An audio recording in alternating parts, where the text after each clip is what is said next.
Thanks for watching this video tutorial. It is a free sample from our course, The Ultimate Introduction to V-Ray for 3ds Max. Make sure to visit our website, MographPlus.com, and check the entire course out. This is a massive 17-hour-long course. That's 1,030 minutes of high-quality and academic video tutorials on V-Ray. Now, let's get started with this video tutorial. It's time to talk about V-Ray Sun and Sky.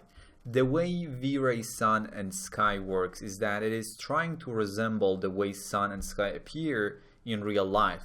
So basically, based on the position of the sun in the sky will try to adjust and mimic how the sky would look like in that specific time of day.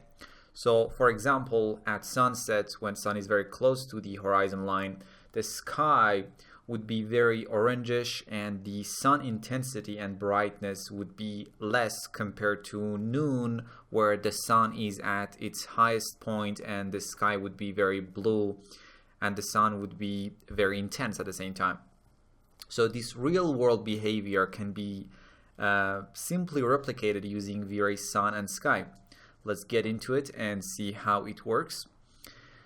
As always, let me walk you through what we have in the scene. We have this tree, this bench, and hundreds of V-Ray proxies, which we'll be discussing later on, and how to kind of create V-Ray proxies and what is V-Ray proxy. But basically, right now they are representing a very beautiful grass field in the scene. V-Ray proxy basically imports geometry from an external mesh at render time. So the geometry is not present in the 3ds Max scene and does not take up any resources. Now, that's an interesting topic for another lesson, and also we have this 3ds Max physical camera. Now, from the V-Ray toolbar, select V-Ray Sun.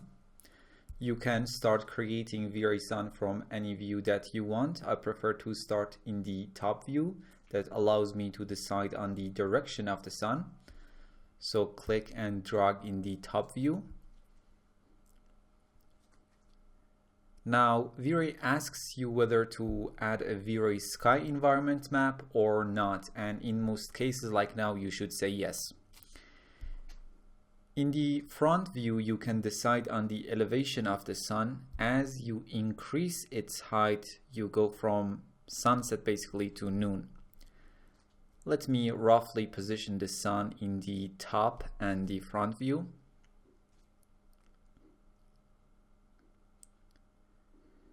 If I press 8 and go to my environment and effects window, you can see a procedural V-Ray Sky map has been assigned as the environment map, and as we see in a few moments, it takes its appearance and colors from how we position the sun in the scene.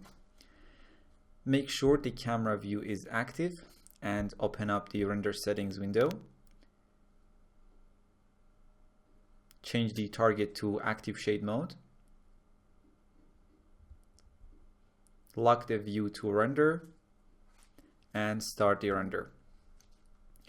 As I'm changing the sun position in the front view, you can clearly see how, as I am getting closer to the horizon, the sun gets darker and the sky gets warmer and more orangish.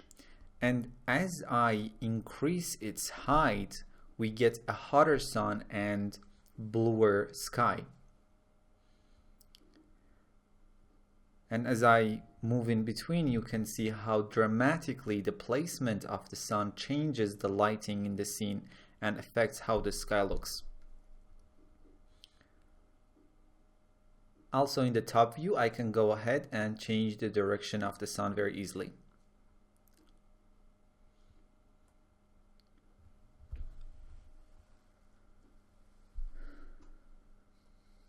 Perfect. Now let me put the sun where exactly I want it to be. So 6, 8, 7 on X, 6, 5, 2 on Y, and 2, 9, 6 on Z. Now let's select V-Ray Sun and take a look at its parameters. First we have enabled, which turns the sun on and off.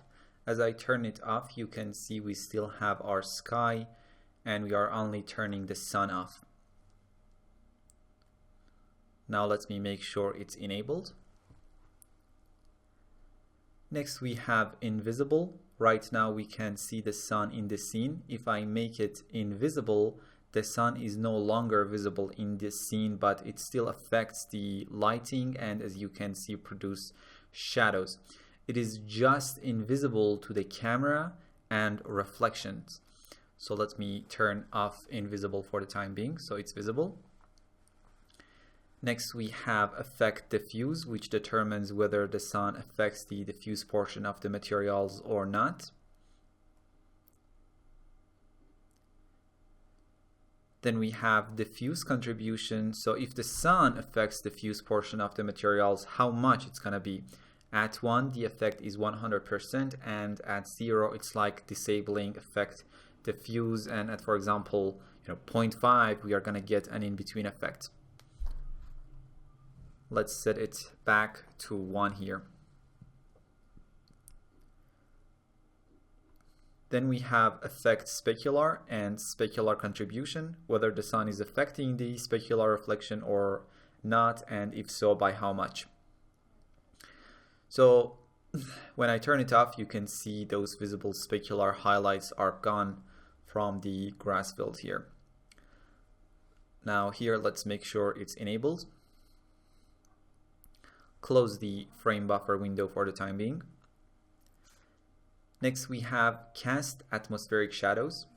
To see the effect a bit better, let me change the position of the sun a bit.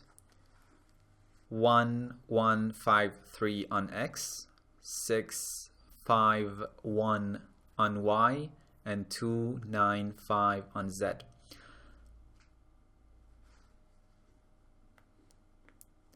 Also, we need an atmospheric effect in the scene. Press 8 to open up the environment and effects window. In the atmosphere rollout, add the V-Ray environment fog. Set the fog distance to something like 60 centimeters and fog height to 100 centimeters. In the render setting, make sure the sampler is progressive and set 5 minutes as the render time limit. Now let me open up the frame buffer and show you 2 renders with and without cast atmospheric shadows enabled. In the first render it's disabled, and in the second one it is enabled. As you can see, when it's enabled, the shadows are more pronounced, especially the atmospheric shadows. Now open up the environments and effects window and make sure V-Ray environment fog is inactive. Close all these windows, select the sun and put it back to where it was before. So I think it was 687 on X, 652 on Y, and 295 or 296 on Z. Maybe this time we can put it a little lower on Z so we can see the effects of parameters like turbidity a bit better. So let's set the height to 155 centimeters. And let's run the active shades again.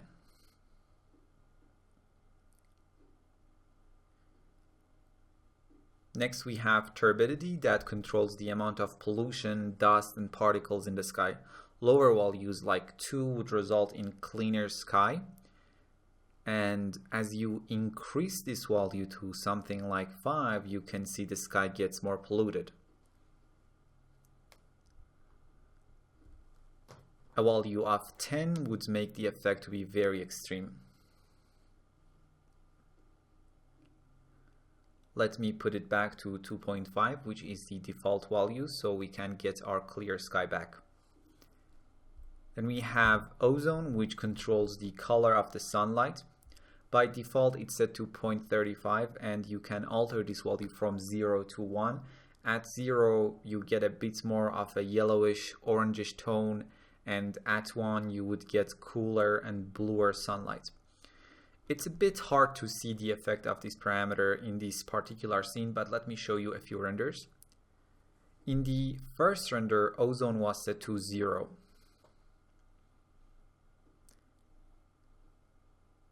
And in the second render, it was set to 1. And in the third render, it was set to 0.35, which is the default value. If you pay attention to the grass field and also the leaves up here, you can clearly see that warmer, yellower tone when the ozone is set to 0, and it gets cooler and bluer when it's set to 1. And in the third render, we get something in between those two renders. In this case, let's set the ozone value to something like 0.1. Now let's run the V-Ray RT again.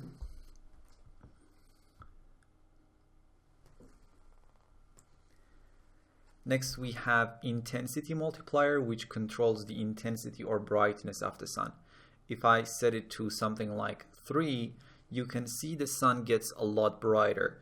And if set to something like 0.2 here, it gets a lot darker. Let's set it back to 1 maybe. Then we have size multiplier, which controls the size of the visible sun. Now, to see the effect of this parameter a bit better, let's change the elevation of the sun back to 295 centimeters. Now let me stop V-Ray RT here. To see the sun disk here again a bit better, go to the render setting and in the V-Ray tab, come down to the color mapping rollout. Make sure the burn value is something like 0.2. And now we should be able to see the sun disk a bit better. So let's run active shade again. And as you can see, the sun disk is clearly visible. Size multiplier affects two things mainly. One is the size of the visible sun and the sharpness of its shadows. If I increase the size multiplier to something like 5 here, you can see the sun disk gets bigger and the shadows getting diffuser. Let's set the size to something like 10. Now even bigger with more diffuse shadows. Let's set it back to 1 so we can have our sharp realistic shadows back. Filter color changes the color of the sun based on the color mode. So when the color mode is set to filter and I alter the filter color, let's select maybe a pinkish color here, you can see the color of the sun is shifted towards this particular color. When the color mode is set to direct, you can see only the color of the visible sun disk is changing. Let's set the intensity multiplier to 0.2 so you can see the sun itself a bit better. And in this mode, the position of the sun in the sky does not affect its intensity. So if I change the height to something like 900 centimeters, even though the color of the sky has changed, but the sun has the same intensity. Let's place the sun at 295 centimeters again. The override mode is like the direct mode, but in this mode, the intensity of the sun does depend on its position. So let's set the filter color back to white and change the color mode to filter and make the intensity, maybe let's set it to 1 again. Next we have shadow subdivs, which controls the quality of the shadows produced by the sun. Now right now, if you go ahead and actually increase the subdiv parameter to 8, 64, 128, and try to see any differences in the quality of your shadows, you might not be able to kind of see that because it really depends. Whenever you see the subdiv number, it really depends on the kind of global DMC settings and sampler settings. So it's a very important discussion that we're going to be having it. But I think it's just enough for the timing to understand that by increasing the subdivs in certain situations, you are going to get higher quality shadows. Then we have shadow bias, which moves the shadow towards or away from the shadow casting objects. We worked with this parameter when we were discussing area lights, and it's exactly the same thing here. Then we have photon emit radius, which is this green cylinder in the scene, and controls the radius of the area where photons would be shot when using caustics effects in the scene. This is like the target and emit radius of the dome light, and since we haven't discussed caustics yet, let's move on for the moment. Then we have sky model, which determines the procedural model to generate V-Ray sky texture. We have 4 models. I hope I'm pronouncing them the right way. We have Pritham, and we have CIE clear, CIE overcast, and Hosek. Let me go ahead and hide all the objects in the scene except for the V-Ray sun and the camera.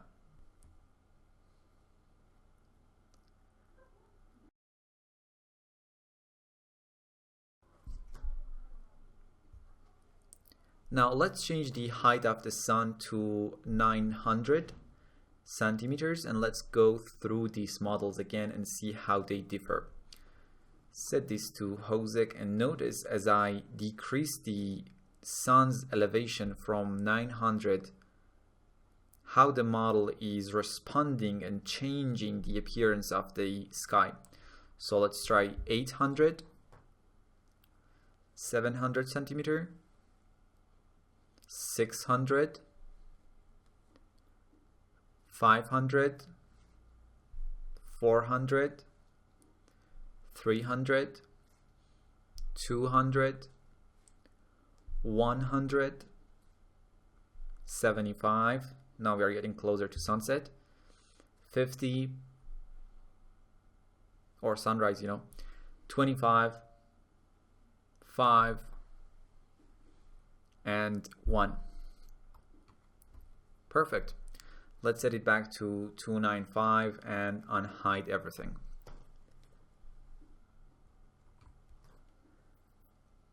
There isn't any rule or preference to use which model. It's totally artistic and depends on the scene and your taste. Next, we have indirect horizontal illumination, which is for legacy purposes and specifies the intensity of the illumination on horizontal surfaces coming from the sky. We have ground albedo, which determines the color of the ground in the V-Ray sky. So let me kind of hide everything except for the camera and the V-Ray sun again.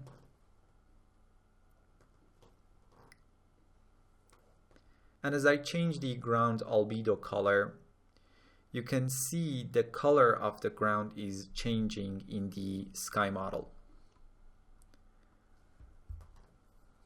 Blend angle controls the size of the gradient formed by the V-Ray sky between the horizon and the actual sky. The default value is 5.739, and as I decrease it to something like 1, for example, this gradation becomes smaller, and if I increase it to maybe 25, it becomes larger. And finally, we have the horizon offset, and it lets you to offset the horizon. Let's set it back to 0 again. And finally, the exclude button, which works like in normal V-Ray lights. Let me unhide everything and stop the active shade. Finally, if I open up Material Editor and Environment and Effects window, we can take a look at the actual texture that controls the sky. So let me instance the environment map to the Material Editor. So this is our V-Ray sky texture. As you can see at the moment, its parameters are grayed out because they are being controlled based on the sun's position. Let's run the V-Ray RT quickly here. Now, if I enable specify sun node, I can go ahead using the sunlight option, define the V-Ray sun that I want to work with. So let's pick the V-Ray sun that we have in the scene, or it can be a secondary V-Ray sun in the scene that you have. Now I can change these parameters here. Maybe let's set the turbidity to 10. And as you can see, in real time, we can see the changes in the RT. Okay, let's set it back to 2.5 and untick specify sun node. So we are back where we were, and let's close all these windows. Let me quickly prepare for our final render. So let's stop the active shade here, open up render settings, and change the target to production mode. Set the render size to 1600 by 1200 or whatever you want. Change the image sampler to bucket. Let me set the max subdivs to 50 and noise thresholds to 0.007. In the GI tab, set the irradiance map to medium and light cache subdivs to 1000. And as always, add V-Ray denoiser and set its preset to mild. Even though after the render is finished and the V-Ray denoiser takes its effects, you can actually come back. You can come back here and change the preset to other presets here to strong, for example, and hit the update button, and you can see the result immediately, which is very great. Now I have two final renders, and in the second render, the sun's position is 243 on X, 651 on Y, and 59 centimeters on Z. Now let's take a look at the results. This is our first render, quite beautiful and gorgeous. Let's do some quick color corrections here. Maybe open up corrections control, enable white balance, and let's make the scene a bit warmer by casting out some blue. Maybe 8500 would do just fine. This would be enough, but if you are looking for more of a dramatic effect, let's enable color balance and enable shadows and make them a bit bluer, maybe about 0.15. Select the highlights or enable it, and let's make the highlights a bit warmer, maybe negative 0.5. Then we can go ahead and save your render. And for the second render, let's just enable the white balance and make it a bit warmer, maybe 7700. And I can save this render, I guess, right now. We can continue with the color correction and save another version later on, but right now this is a nice render. Let me enable curve correction. Now let's try replicating a classic sunset shot. Select the first point and try lowering its tangents until you get a silhouette of the foreground objects, and this would be a nice render too. Perfect. Finally, let's open the lens effect setting. Make sure you enable these effects before hitting the render, or you would be forced to re-render to be able to kind of see how these effects affect your render. Uncheck interactive and enable bloom and change its weight and size to 2 and 20. Enable glare and set its weight to 3 and size to 15. And now you can click on the update button. There you guys, you can see very beautiful sunset image. Maybe you can go ahead and actually do the same thing in Photoshop, and you can work on it as you wish. So in this lesson, we discussed V-Ray sun and sky, and I will see you in the next lesson. Thanks for watching this video tutorial. It was a free sample from our course, The Ultimate Introduction to V-Ray for 3ds Max. Make sure to visit our website MographPlus.com and check the entire course out. This is a massive 17-hour long course. That's 1030 minutes of high quality and academic video tutorial. See you next time, guys.